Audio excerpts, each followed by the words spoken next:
Hello dear aspirant, स्वागत करता हूं मैं हमारे online education platform career makeup for government jobs.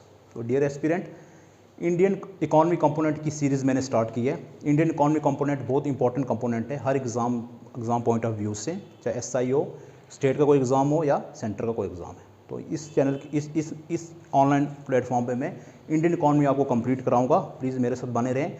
एक प्रॉपर मैनर के अंदर, होलिस्टिक मैनर के अंदर हम इसको कंप्लीट करेंगे।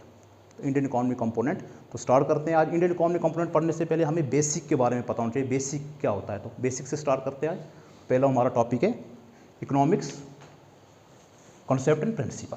तो आज ये बेसिक है हमारा, तो स्टार्ट करते हैं हम।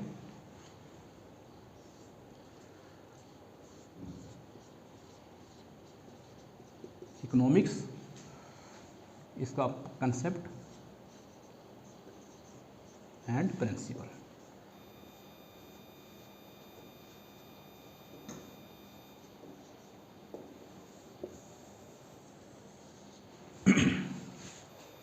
एक्चुअली इकॉनमी होती क्या है? देखो भाई, हमारे जो रिसोर्सेज है ना वो लिमिटेड है। हमारे रिसोर्सेज क्या है? लिमिटेड है। लेकिन हमारी डिज़ायर क्या है? अनलिमिटेड है। ठीक है, हमारी रिसोर्सेज लिमिटेड है, हमारी डिज़ायर अनलिमिटेड है। तो इस डिज़ायर को हमने फुलफिल करना है।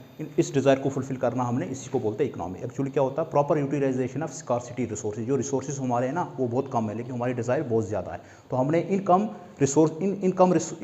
चीज़ों में हमने अपने डिज़ायर को फुलफिल करना है। तो उसको बोलते हैं optimum utilization of scarcity of resources. तो एक्चुअली इकोनॉमी का मतलब क्या है कि proper utilization of scarcity of resources. Scarcity होता है कमी, रिसोर्सेज की कमी। तो स्टार्ट लिखता हूँ मैं यहाँ पे।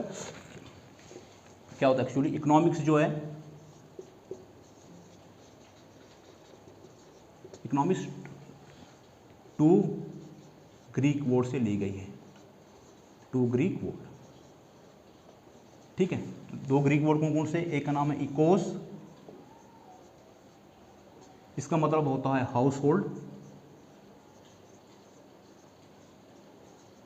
और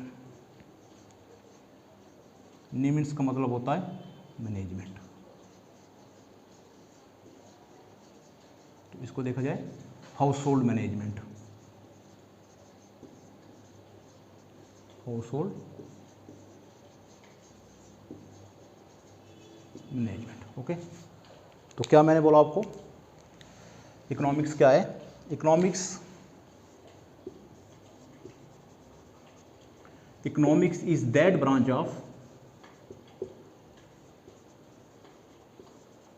branch of social science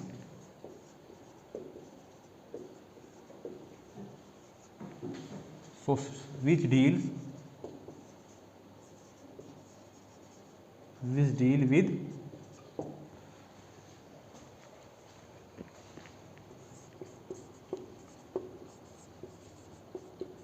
utilization of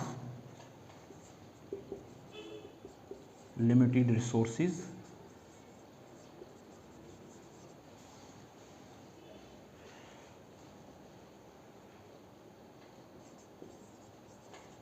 related with unlimited desire। Okay, तो क्या बोला? जो प्रोड्यूसर होता है, जो पैदा करता है, वो क्या चाहता है? वो प्रॉफिट चाहता है। क्या चाहता है? प्रॉफिट। वो चाहता है कि ज़्यादा से ज़्यादा फायदा हो मुझे। ठीक है। जो कंज्यूमर होता है वो क्या चाहता है? वो सेटिस्फेक्शन चाहता है कि जो प्रोडक्ट मैं इस्तेमाल करूं उसकी सेटिस्फेक्शन मुझे मिले। ठीक है। और सोसाइटी क्या चाहती है? Social welfare. ठीक है। तो एक लाइन में अगर मैं लिखूं तो एक लाइन में इसको किस तरीके से हम डिस्क्राइब करेंगे इकोनॉमिक्स को?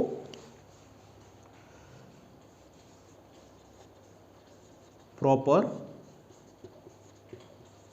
Utilisation of scarcity of resources, scarcity of resources। Dear aspirant, जो स्कार्सिटी होती है ना, ये होती, इसका मतलब होता है लिमिटेड। क्या होता है? लिमिटेड। तो मैंने आपको पहले बोला कि हमारे जो रिसोर्सेज है ना वो लिमिटेड है, हमारी डिज़ायर क्या है? अनलिमिटेड है। तो इन अनलिमिटेड डिज़ायर को हमने लिमिटेड रिसोर्सेज के अंदर फुलफिल करना है, इसी का नाम इकोनॉमिक्स है। ठीक है। कुछ इकोनॉमिक्स ने डेफिनेशन दी है इकोनॉमी के बारे में। तो वो पहली जो है वेल्थ डेफिनेशन,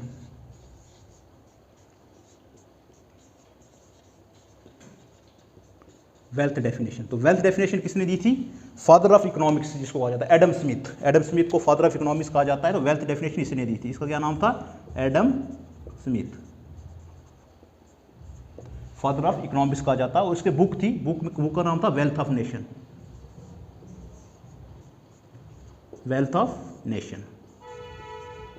ओके, ये बुक अब पब्लिश हुई थी इसकी 1776 के अंदर। तो इस बुक्स के अंदर उसने क्या किया था? वेल्थ की डेफिनेशन दी थी। तो वेल्थ की डेफिनेशन क्या दी थी? उसने बोला था इकोनॉमिक्स इज ए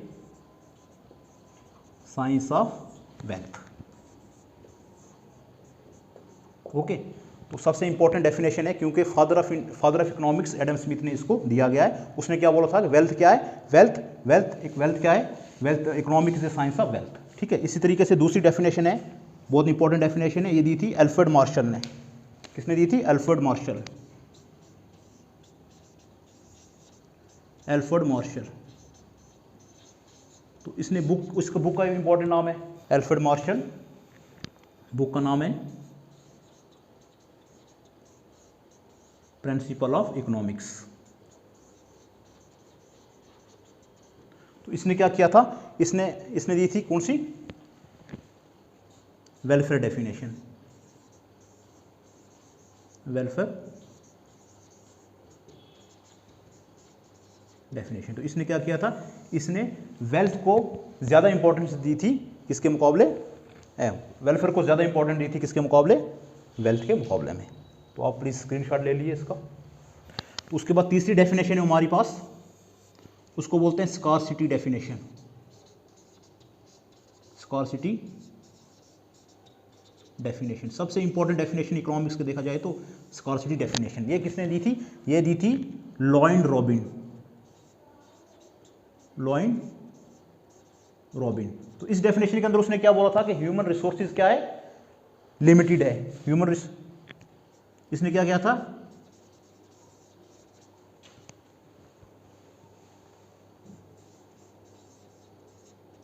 हमारे पास रिसोर्सेज क्या है? लिमिटेड है।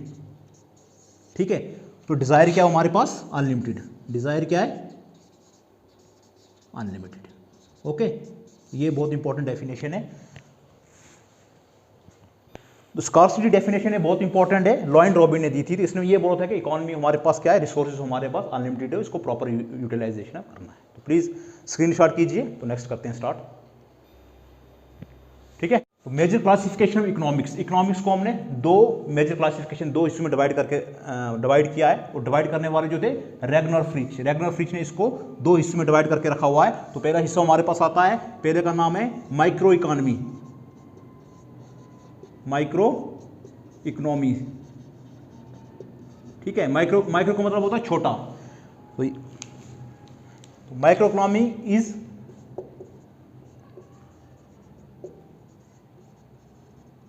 that branch of social science, that branch of economy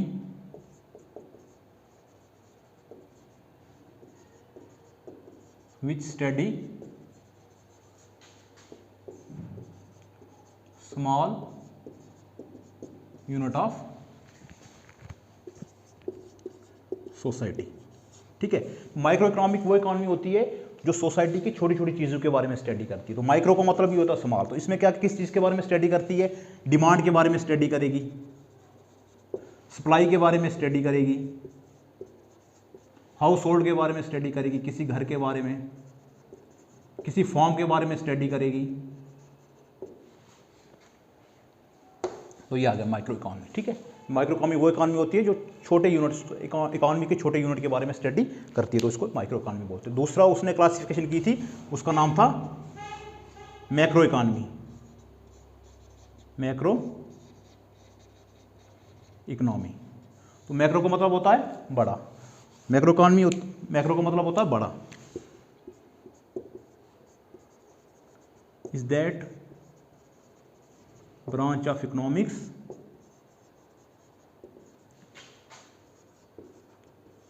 which study major unit of society, society के जो बड़े बड़े यूनिट के बारे में स्टडी करेगी मैक्रो इकॉनमी। तो इसके अंदर क्या क्या आ जाएगा, इन्फ्लेशन के बारे में स्टडी करेगी, महंगाई के बारे में स्टडी करेगी, कितना इन्फ्लेशन है, डिफ्लेशन के बारे में स्टडी करेगी, अनएम्प्लॉयमेंट, किसी देश के अंदर अनएम्प्लॉयमेंट कितनी है उसके बारे में मैक्रो इकॉनमी स्टडी करेगी, पॉवर्टी कितनी है, गरीबी कितनी है, नेशनल इनकम के बारे में स्टडी करेगी,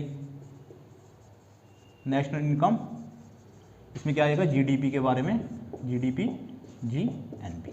ओके, तो मेजर क्लासिफिकेशन हमने दो, रैगनर फ्रेंच जो था उसने इकोनॉमिक्स को दो हिस्सों में डिवाइड करके रखा हुआ, एक होता माइक्रो इकोनॉमी जो सोसाइटी के छोटे छोटे यूनिट के बारे में स्टडी करेगी, डिमांड के बारे में, सप्लाई के बारे में, एक होता मेजर इकोनॉमी जो सोसाइटी के मेजर इशू है उसके बारे में स्टडी करेगी, जिस तरह से अनएम्प्लॉयमेंट हो गया, पॉवर्टी हो गया, नेशनल इनकम हो गया, जीडीपी हो गया।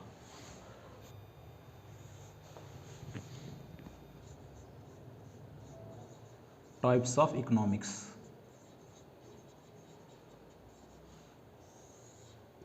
तो तीन तरह की इकोनॉमी को हमने तीन हिस्सों में डिवाइड करके रखा हुआ है। ओके, तो पहली हमारी आ गई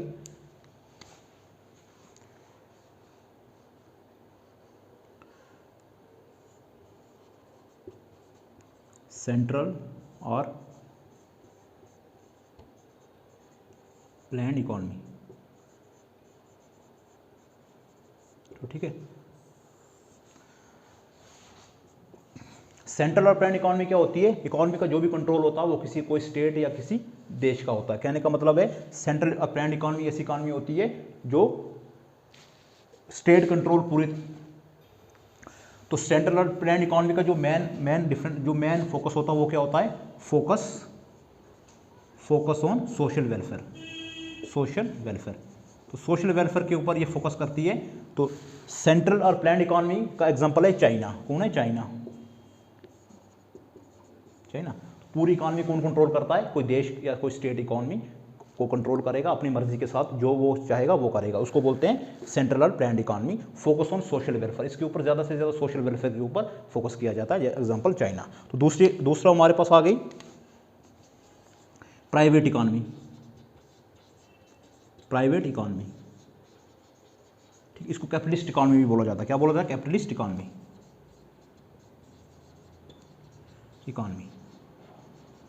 ये कौन सी इकोनॉमी होती है, ये प्राइवेट इकोनॉमी होती है। जितनी भी इकोनॉमी का जो कंट्रोल होता है वो प्राइवेट लोगों के हाथों में होता है। ठीक है, जिस तरीके से यूएसए में क्या आ गया, प्राइवेट इकोनॉमी, कैपिटलिस्ट इकोनॉमी, वो जितना भी कंट्रोल होता है वो किसी प्राइवेट इंसान के अंदर होता है। तो इसका जो मकसद होता है ये किसके ऊपर फोकस करती है, फोकस ऑन प्रॉफिट के ऊपर ज़्यादा से ज़्यादा फोकस करती है। ओके, तो इसको बोलते हैं प्राइवेट इकोनॉमी। तो तीसरी हमारी इकोनॉमी आ गई मिक्स्ड इकोनॉमी। क्या होगी, मिक्स्ड इकोनॉमी।